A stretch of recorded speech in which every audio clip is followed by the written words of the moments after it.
state agents serving search warrants are shot at by an accused member of a huge Cuban-American bookmaking syndicate, which police say is able to handle bigger bets than those taken in Las Vegas. Top officials of a Cuban-American-owned bank are arrested. A federal indictment alleges their business is bought with drug money, the investment of Jose Antonio Fernandez, who, according to the government, is the leader of an international drug cartel.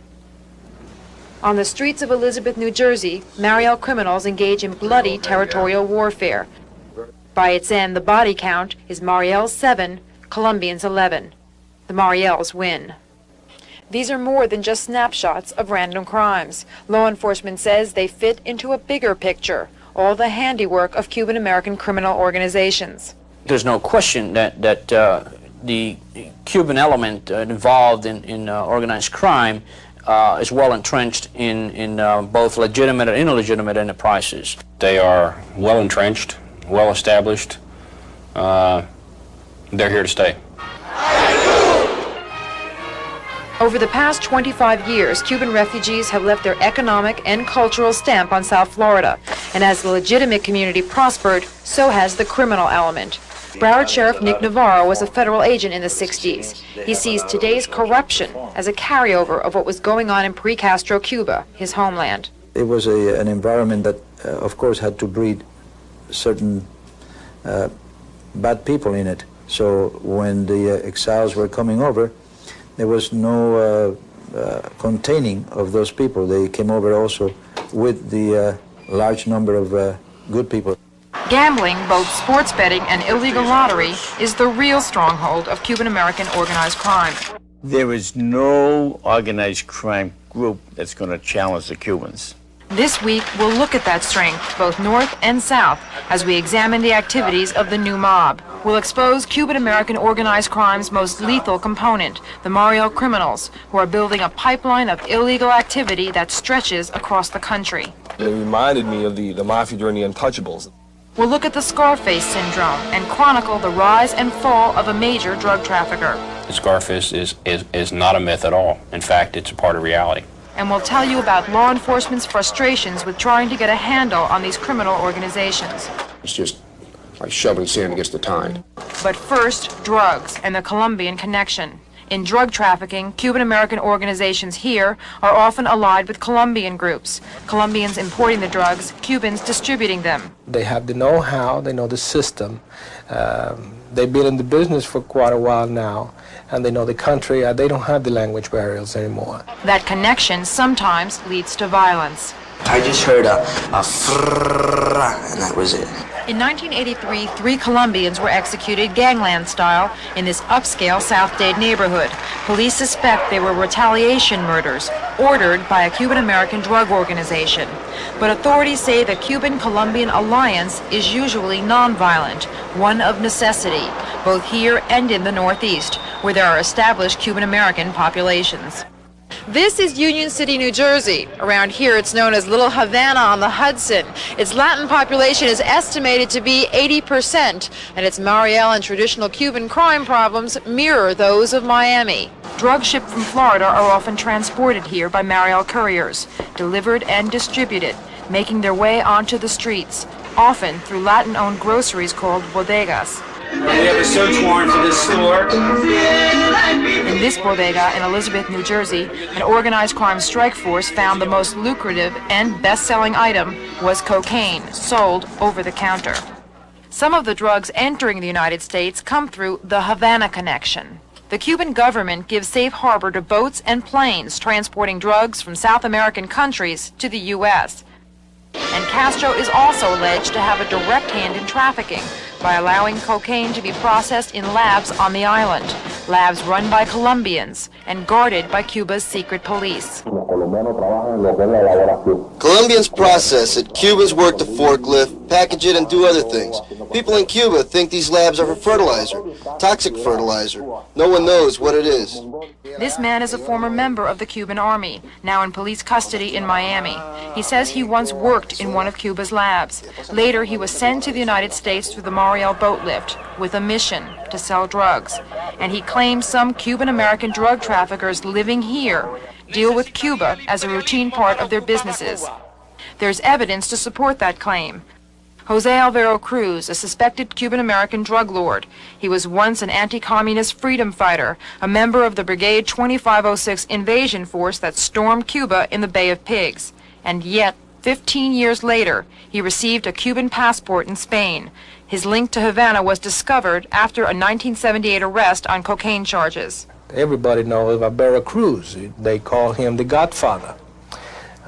He probably was the best-known smuggler. The government later alleged Alvaro Cruz had been living a double life, as a middle-class business owner in Miami and as a jet-setting multi-millionaire in Spain, all from the profits of his drug trafficking. Cruz is now in jail on tax evasion.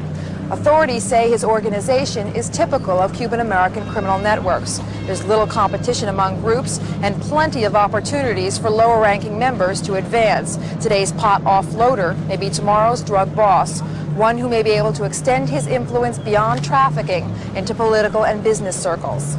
This man, Jose Antonio Fernandez, once worked for Alvaro Cruz, but later created his own profitable international drug syndicate.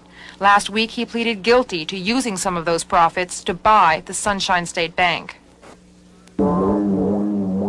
It is very, very, very, very, very sophisticated. There's no word for it. It's very controlled. Here in Miami, people who direct big organizations, who have political positions, are involved. The Cuban mob is now stronger, drawing muscle from Mariel criminals.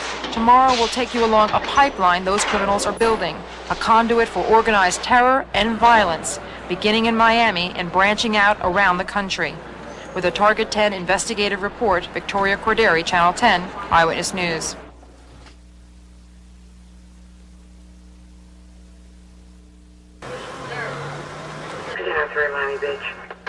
Two of these Mariel refugees are convicted felons. On this day, they are hanging out on Miami Beach, but authorities say they may soon be on their way to Union City, New Jersey, or some other point north, traveling along a criminal pipeline created by Mariels in the wake of the 1980 boat lift. If they do a crime in Miami, they run here. If they do a crime here, they run to Miami, and it's like a direct corridor. The pipeline works like this. Mariel criminals in South Florida stay in contact with colleagues in the New York, New Jersey, Pennsylvania area. When they've committed a crime here and need to get away, or when there's work available, a fencing operation, drug running, even contract murder, they travel up north in this freelance network, always moving, difficult to pin down, and, by all accounts, deadly.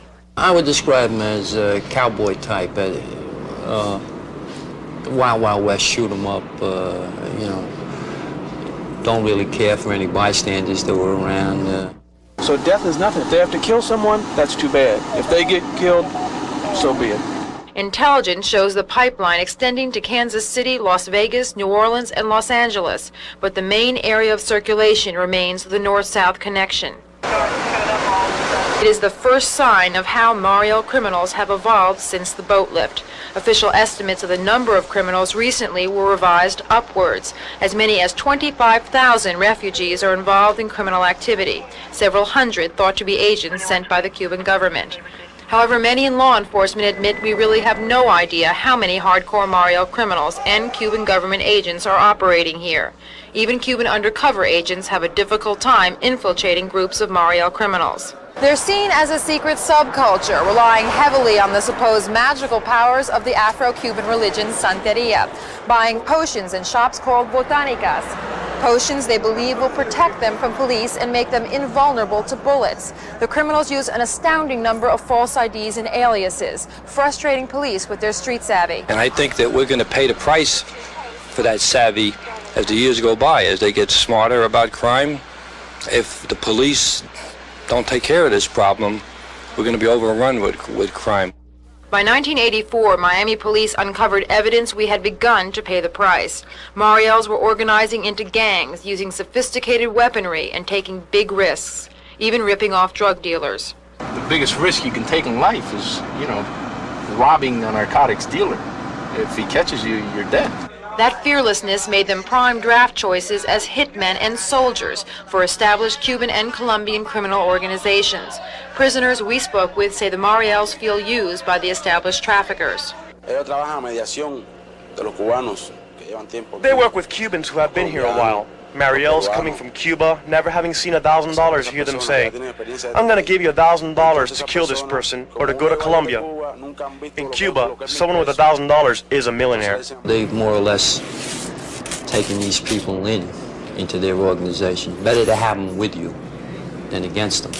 New York City is up against a Mariel crime wave that's produced 15,000 arrests in 4 years, many from South Florida. They all have, when they're arrested, they all have telephone books with 305 area codes, which is Miami.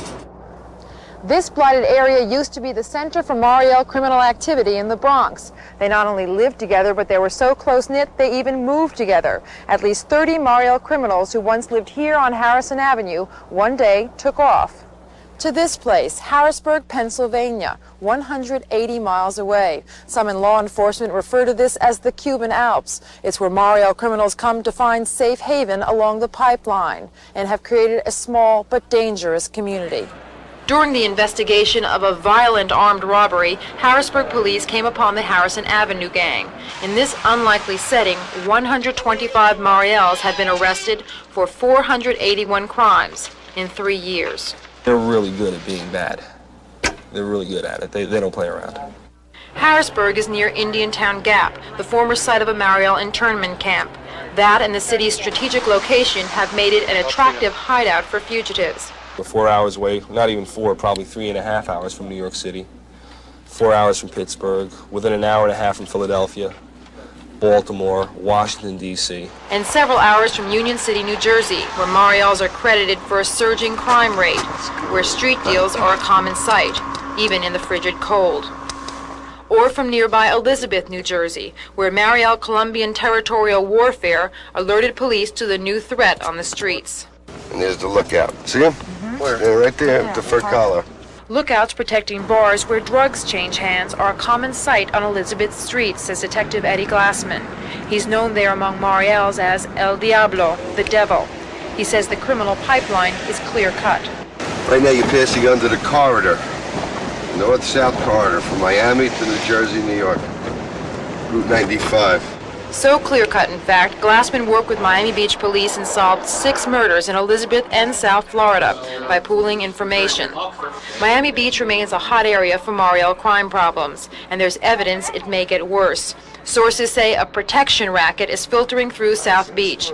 Mariels allegedly extorting money from shop owners to safeguard their livelihoods in the neighborhood. Many in law enforcement say agreements with the Cuban government to take back several thousand hardcore Mariel criminals will have little overall impact on the pipeline because there are thousands more who are free on the streets and scattered around the country causing problems. Ones that, if left unchecked, may have violent consequences for the future. If they continue, we're going to have a whole nother mafia on our hands. A whole nother mafia. On Friday, some high-tech possibilities of cracking the pipeline when we look at law enforcement problems with controlling activities of Cuban-American criminal organizations. Tomorrow, the chilling tale of Cheo Fernandez, one of the most feared drug traffickers in Dade County. With a Target 10 investigative report, Victoria Corderi, Channel 10, Eyewitness News.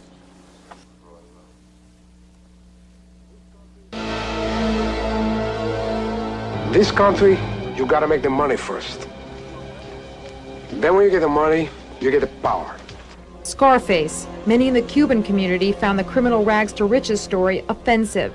But many in law enforcement say, except for a dose of Hollywood melodrama, the fiction resembles the facts of life within Cuban-American organized crime circles. Look at the shopping centers. Look at the businesses. Look at the homes. Look at the yachts. Look at the cars. Look at the jewelry sales. And then look at the people who are buying these commodities and this type of merchandise. And I think you'll find that Scarface is not a myth at all. In fact, it's a part of reality. Miami has had its share of twisted Horatio Alger stories, Cuban immigrants who have built criminal empires. One authorities point to as a classic case is a man who is both feared and respected in Miami's underworld. He came here from Cuba in the early 60s, so poor he's said to have picked tomatoes for a living. His name, Cheo Fernandez. And marijuana soon replaced tomatoes as his crop of choice. Authorities say Cheo started out as a pot offloader. He participated and have the intelligence to create his own organization and become boss rather than the helper. By 1981, Cheo was described in a police intelligence report as the head of one of the biggest, if not the biggest, criminal organization in Dade County, suspected of being responsible for homicides, kidnappings, and corruption of police officers and public officials. Cheo's residences parallel his rise. He went from this to this to this in a span of 6 years, the last complete with swimming pool and surveillance equipment. He also bought extensive real estate and several companies, including Ali's shopping center on Flagler Street. Cheo spent most of his waking hours here at the Fernandez Construction Company, which is housed at his shopping center. The company, oddly enough, had a non-published number, did not advertise, and was not even in the yellow pages. It was a front, authorities say, for a massive smuggling operation. FBI agents watched the shopping center for a year and kept tabs on Cheo's multi-million-dollar drug trafficking ventures, watching him play captain on his pot boats. But they learned more than they bargained for when they planted bugs in the construction company office. Cheo bragged about what had long been suspected, his propensity for murder. He tells an associate no one would find the 30-something that had died. Look, he says, a dead person found, a dead person investigated. No dead man found, no dead man investigated. I was afraid, I was careful, and thanks to that, I'm still alive for now. This man fears Cheo Fernandez. He is a former member of a gang called La Familia that used to kidnap drug traffickers for ransom. One day, Cheo's brother was kidnapped and then killed when Cheo reportedly refused to pay the $1 million ransom. The informant says Cheo was led to believe La Familia was responsible and that he wanted revenge. He says Cheo made a deal with someone to set up the 5 bosses of La Familia. The 5 leaders left this South Miami house, their headquarters, in May of 1981. They have not been seen since, and other members of La Familia also have vanished. Secuestran a dos más. 2 others were kidnapped. One was shot and wounded on Flagler Street. Then later he was kidnapped and found in the trunk with another member of La Familia. The informant says 19 members of La Familia are gone, and only a few bodies have been recovered. Police suspect Cheo Fernandez, but never have been able to find enough evidence to charge him. FBI agents finally arrested Cheo in November of 1983, when they heard him apparently plotting to kill their informant. The FBI recovered a small arsenal of guns and detailed ledgers of his drug business. He was later charged in a 20-count indictment. He thought that he was above the law, that nothing could touch him, and that was his downfall. Cheo Fernandez never went to trial. Instead, in January, he agreed to plead guilty to the racketeering charge in exchange that the others, including conspiracy to murder, be dropped. And he is yet to be sentenced. Police say they still have a difficult time getting information on the street about Cheo Fernandez because people continue to fear his power, even from behind bars. And Cheo Fernandez, they say, is not a rare case. There's a few Cheos, maybe more than we like to know. Tomorrow, we'll focus on the strength of the mob, gambling, and we'll expose a Cuban-American organization some call the biggest in the country. With a Target 10 investigative report, Victoria Corderi, Channel 10, Eyewitness News.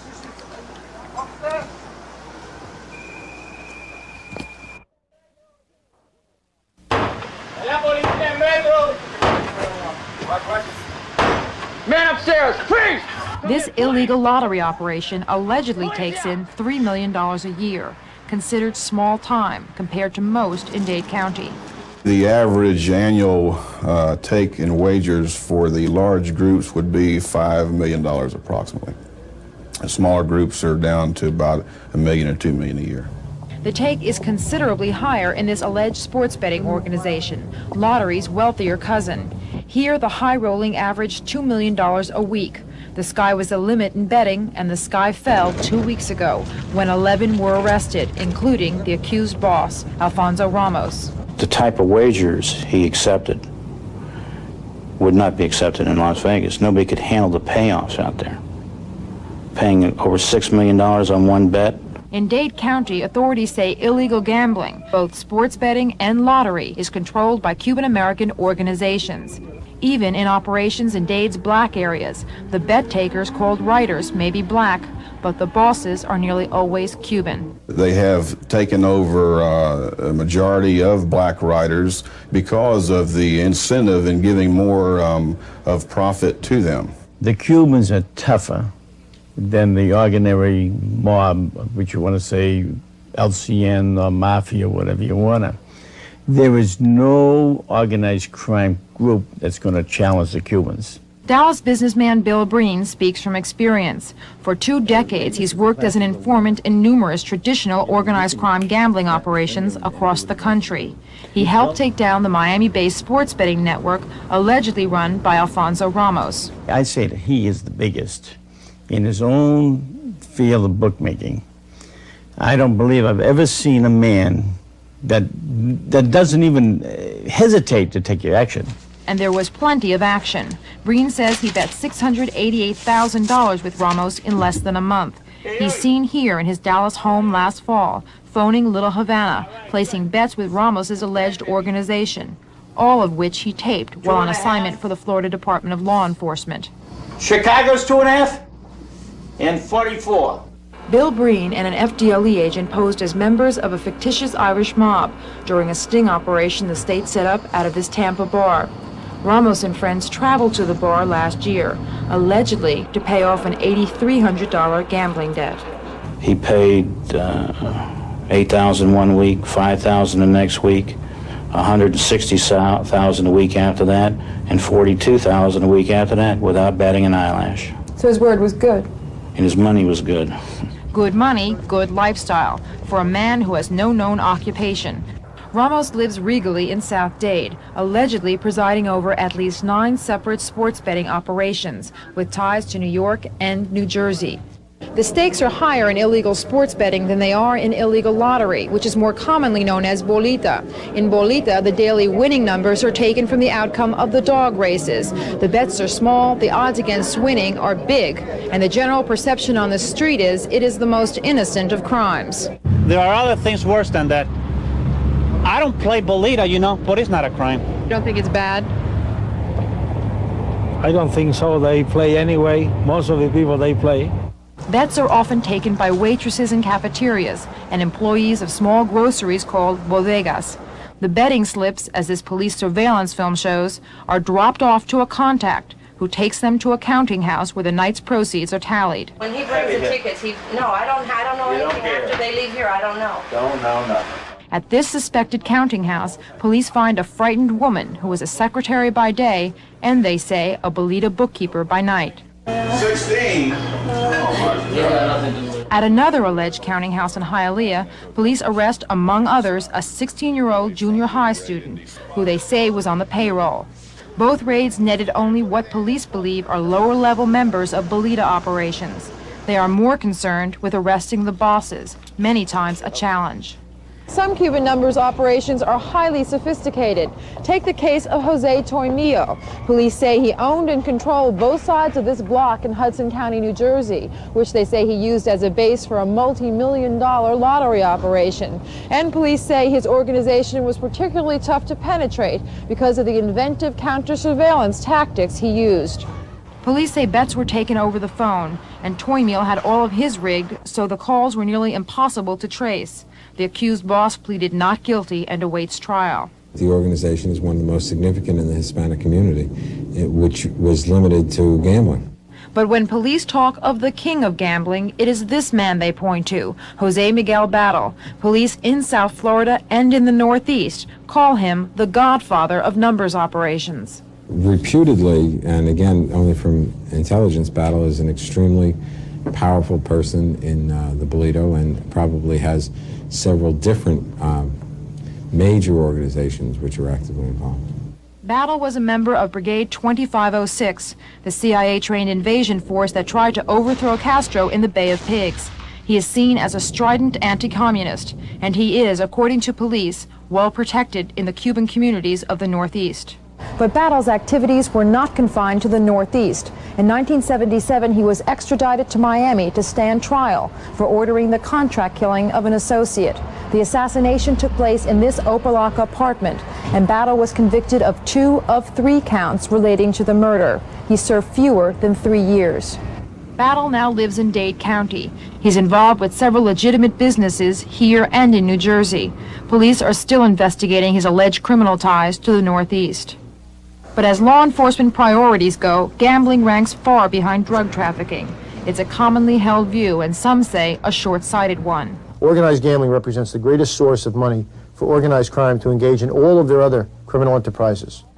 Tomorrow, we'll take a closer look at the revolving door judicial policies toward gambling, when we look at what many call disorganized law enforcement versus organized crime. With a Target 10 investigative report, Victoria Corderi, Channel 10, Eyewitness News. You don't drive a truck or a cab. You don't push a baggage rack. You don't work no place. You're done. Movies capitalize on a long-standing public fascination with the inner workings of organized crime. The crime bosses. We're bigger than U.S. Steel. The violence. The mystique of this secret society. While it's kept the public fascinated, organized crime has kept law enforcement mostly frustrated. This week, we've laid out a picture for you of the developing structure of Cuban American organized crime, a strong force in drug trafficking and illegal gambling. And like traditional organized crime syndicates, this new mob is an overwhelming opponent in its David-Goliath relationship with law enforcement. We are totally overwhelmed, outmanned, outgunned, outfinanced, and it's just like shoveling sand against the tide. The U.S. Attorney's Office here is the busiest in the country. The State Attorney's Office ranks among the top 3.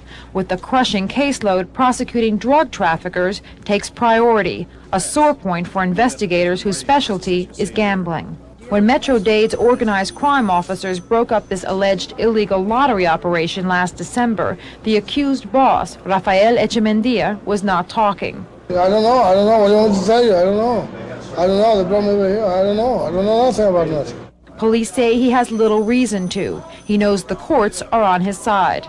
Some of them do openly tell you that they're not worried. It's not narcotics or murder, and they'll be out of jail before we get back to our office, and nothing's going to happen to them when they go to court anyway. The lawyer's going to take care of it. Are they right? Well, in general, yes, they are, unfortunately. 3 weeks ago, police arrested 2 men they say were running betting slips to a counting house Echemendia uses for his Bolita operations.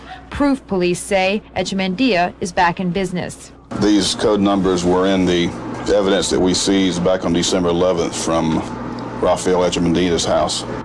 The priority for law enforcement right now clearly is drug trafficking. The task force approach is often recommended as the solution.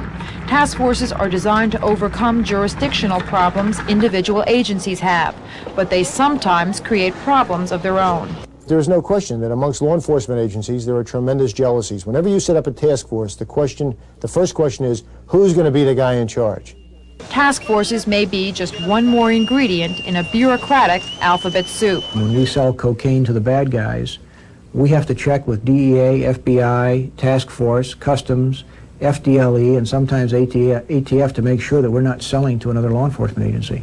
Every time you form a task force, you form one more agency to work narcotics. On the local level, efforts to coordinate agencies have met with mixed success. CENTAC 26 was formed in 1981, uniting manpower from Metro-Dade Homicide, the Drug Enforcement Administration, Hialeah, and Miami Police. But since then, both Miami and Hialeah have dropped out. The purpose of CENTAC is to solve drug-related homicides involving Latins, and in the process gather information on drug organizations. CENTAC has a 30% success rate, but it could be better. Until law enforcement puts aside the petty jealousies and the petty problems and decides to work together as a task force for one purpose and not worry about who is taking credit for arrests and for closing investigations, we're going to continue to have these problems. The running joke is disorganized law enforcement versus organized crime. For many, though, it's not very funny. It's said to be a joke, but there is some truth in it. Yes, law law enforcement has at times been very disorganized. And the criminal element out there at times has been very organized. Disorganization is hampering efforts to control the Mariel crime problem. If we let it go rampant like a snowball down the hill, it's going to get to a point where it's going to be very, very hard to stop. As we showed you this week, police around the country are recognizing a pipeline of organized criminal activity based in South Florida and extending around the country. Many in law enforcement suggest the federal government should step in. It should conduct a study and size up the Mariel crime problem and subsidize a computer system that can track Mariel felons. This man particularly is a Mariel. He's only been here since '81, and we've counted 14 arrests since '81.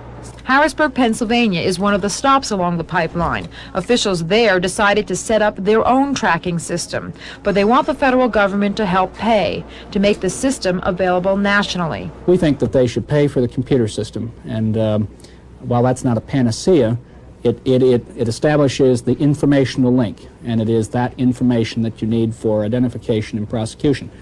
For approximately $10,000 a year, any community with a Mariel crime problem could tap into this database at the Harrisburg Police Department. That would entitle it to 24-hour-a-day access to photographs, fingerprints, and outstanding warrants of Mariel criminals. But the federal government has not taken any action on the computer system. With the new mob, the government deals with some of the same problems it's had with other kinds of organized crime. We must function within the law where our opposition doesn't. We must operate within our budget, which is certainly not the budget of the dopers. The money they have is just astronomical. In a sense, it's the same today as it was 30 years ago, when authorities began to recognize the existence of the Mafia. But by that time, the mob was so well insulated, the criminal empires ran like corporations. It is only recently that traditional mob leadership has been shaken. The fear for those familiar with the new mob is if law enforcement commits the same errors, organized criminal history may repeat itself. Organized crime is not limited to Italians. Organized crime is very much Cubans. With a Target 10 investigative report, Victoria Corderi, Channel 10, Eyewitness News.